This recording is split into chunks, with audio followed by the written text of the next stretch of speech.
las autoridades del Imperio Incaico. El sistema inca que reglamentaba el trabajo de los yanaconas se llamaba yanaconazgo y fue adoptado por los conquistadores españoles. En Potosí, los yanaconas eran indígenas libres, mineros independientes que extraían el mineral, lo fundían, entregaban la parte más rica a los propietarios de las minas y se quedaban con el resto.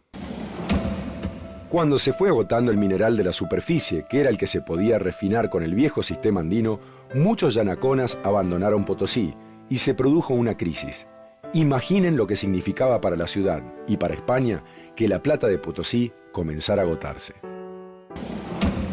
Entonces, las autoridades españolas tomaron medidas. El virrey Toledo en 1570 introdujo dos reformas. Una fue el uso de una nueva técnica de refinamiento de la plata, por amalgama con mercurio, mucho más eficiente, y la otra fue la organización de la mita. La mita funcionaba de la siguiente manera. Los mitayos, indígenas varones de distintos pueblos distribuidos en 16 provincias del Virreinato del Perú, debían ir a trabajar durante un año a las minas de Potosí. Por orden del virrey, se los destinaba a una de las 13 parroquias, separado de los yanaconas. Los mitayos debían trabajar una de cada 3 semanas y percibían por esos días de trabajo extenuante y obligatorio menos de lo que cobraban los trabajadores libres. Y en las 2 semanas de supuesto descanso debían encontrar alguna ocupación para poder subsistir. A partir de esta reforma del virrey Toledo, el control del proceso de explotación de la plata pasó totalmente a mano de los españoles y los yanaconas se convirtieron en trabajadores asalariados. Esto es realmente muy incómodo y peligroso. Si prendo la vela me puedo chorrear, me puedo quemar. Pero así, de esta manera, con una vela atada al pulgar, se iluminaban los trabajadores en el interior de la mina. Y con una manta atada más o menos de esta manera, llevaban sobre su espalda el mineral que cada uno sacaba. Pero esto era lo de menos. El profe nos va a contar ahora cómo era este trabajo terrible e inhumano en las minas de Potosí. En las minas, la vida de los trabajadores estaba en peligro constante por los riesgos de derrumbes. Las enfermedades, sumadas a las terribles condiciones en las que cada trabajador debía extraer entre 20 y 25 kilos de mineral, muchas veces terminaban con la vida de los mineros. Además, los ingenios, donde se procesaba el mineral, tenían poca ventilación y las partículas de molienda en el aire causaban gravísimos daños en los pulmones.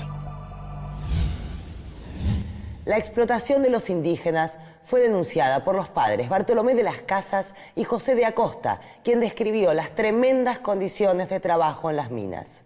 Pero también hay documentos gráficos que muestran la actividad en el interior del Cerro Rico, como este grabado del belga Théodore de Brie. En las minas se trabajaba día y noche. Los indígenas subían y bajaban por escaleras hechas con ramales de cuero retorcido y palos que hacían de escalones. Los túneles eran profundos, oscuros, fríos y el aire casi irrespirable. Se viciaba aún más por la combustión de las velas que usaban los trabajadores para iluminarse. Golpeando la roca con una barreta, obtenían el metal que después tenían que transportar sobre sus espaldas con una manta atada al pecho. Entre el Estado español y la comunidad indígena había intermediarios. Eran los caciques o curacas. Pero ¿cómo era su relación con cada parte? ¿Protegían a su pueblo o solo intentaban enriquecerse? Con el cambio en la técnica de refinamiento de la plata, el virrey Toledo distinguió a muchos dueños de minas e ingenios, concediéndoles cuotas anuales de trabajadores. Estos dueños se enriquecieron rápidamente y formaron el gremio de los azogueros, que tenían fueros o protecciones especiales ante la justicia real. Mientras tanto, empresarios mineros tuvieron que hacer grandes inversiones en la construcción de ingenios para procesar la plata con máquinas hidráulicas y de represas para almacenar el agua. ¿Cómo se alcanzaba el prestigio social en Potosí? Había alternativas, aunque todo giraba en torno a la riqueza personal. Quienes recibían de la corona tierras o mano de obra indígena tenían la posibilidad de alcanzar una posición social a partir del dinero. En Potosí, el dinero permitía acceder al honor, al respeto y hasta a una genealogía prestigiosa mediante alianzas matrimoniales. Hay muchos ejemplos curiosos de fortunas cosechadas en Potosí y de ascenso social. Uno de los casos es el de Antonio López de Quiroga, un hombre nacido en España. Llegó a Potosí en 1648 y alcanzó a tener 12 minas de plata, que lo convirtieron en el mayor productor de la región. Con el tiempo, las velas de los indígenas que trabajaban en las minas se fueron apagando. Porque el Cerro Rico dejó de ser rico. La plata que tenía se fue acabando y con ella, mejor dicho, sin ella, también se fueron apagando el esplendor y la actividad de Potosí.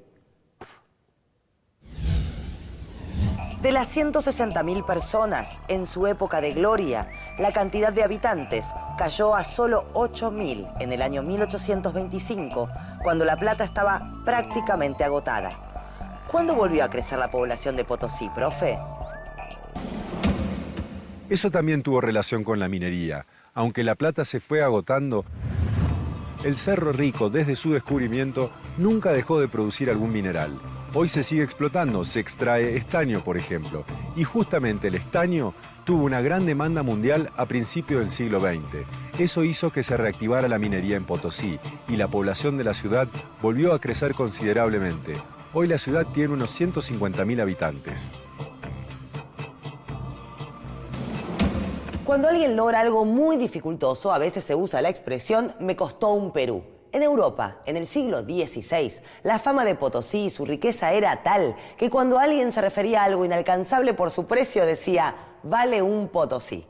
Y acá llegamos a nuestra pregunta clave de hoy. La pregunta clave es, ya les digo, ¿cuál fue el destino de toda la riqueza que se extrajo de Potosí? Ya sabemos que las riquezas que se extraían del suelo americano eran llevadas a Europa. Hasta 1650, España recibió de sus colonias casi 17.000 toneladas de plata. No solo de Potosí, sino de distintos centros mineros de América. ¿Y qué fue de toda esa riqueza? Si bien contribuyó a consolidar el Estado español, la mayor parte terminó en manos de banqueros extranjeros. Fue el pago con que la corona española devolvió los préstamos que había recibido para sostener su política imperial. Otra parte de esa fortuna fue a manos de comerciantes ingleses y holandeses que producían las manufacturas y alimentos que España compraba para enviar a América.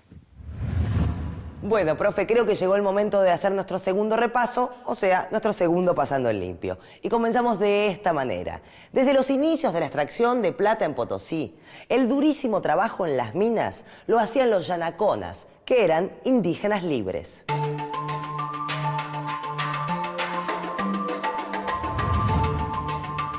Cuando la capa superficial en el interior del Cerro Rico se fue agotando, se produjo una crisis que el virrey Toledo enfrentó con dos medidas clave: la utilización de una nueva técnica para refinar la plata y la instauración de la mita para organizar el trabajo indígena en las minas.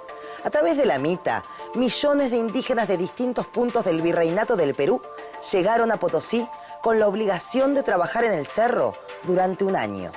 El trabajo era de riesgo constante y las condiciones inhumanas causaron la muerte de millones de trabajadores.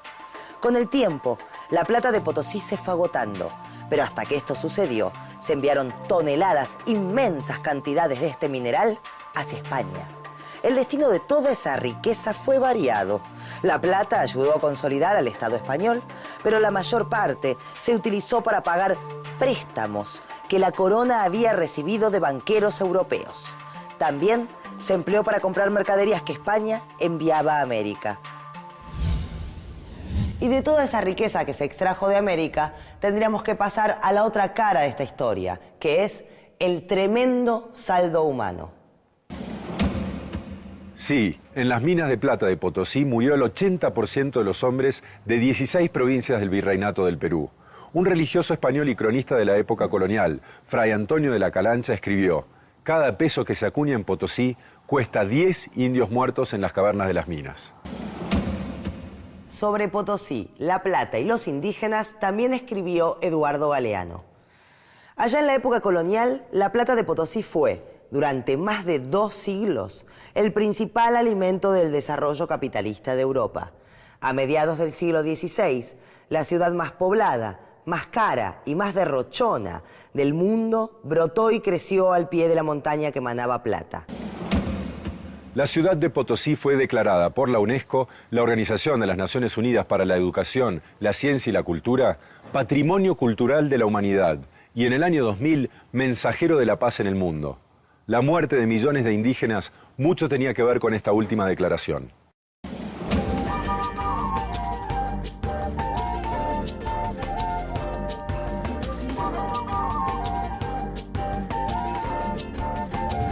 Un poderoso minero de Potosí escribió sobre el Cerro Rico lo siguiente: las comunidades se vaciaban de hombres, que de todas partes marchaban prisioneros rumbo a la boca que conducía a los socavones. Afuera, temperaturas de hielo. Adentro, el infierno. De cada 10 que entraban, solo 3 salían vivos. La ceremonia en la que la UNESCO distinguió a Potosí se realizó en el Cerro Rico. El alcalde de la ciudad dijo en su discurso que el destino de Potosí había sido el de dar riqueza al mundo, pero que eso pertenecía al pasado y que desde ese día la ciudad y el cerro exportarían al mundo la paz y la justicia. En la ceremonia se homenajeó a los millones de indígenas muertos. Sobre esos muertos, el testimonio del minero termina diciendo: eran esos indios quienes hacían posible la acumulación de capitales que convirtieron a Europa en lo que Europa es. ¿Qué quedó en Bolivia de todo esto? Una montaña hueca, una incontable cantidad de indios asesinados por extenuación y unos cuantos palacios habitados por fantasmas. Una montaña hueca, una incontable cantidad de indios asesinados por extenuación y unos cuantos palacios habitados por fantasmas. Hoy aprendimos una parte de la historia que nos explica mucho más sobre la realidad de América hoy. Es bueno que discutamos sobre esto. Los dejo pensando, conversando y entendiendo mucho más lo que hoy somos. Hasta la próxima.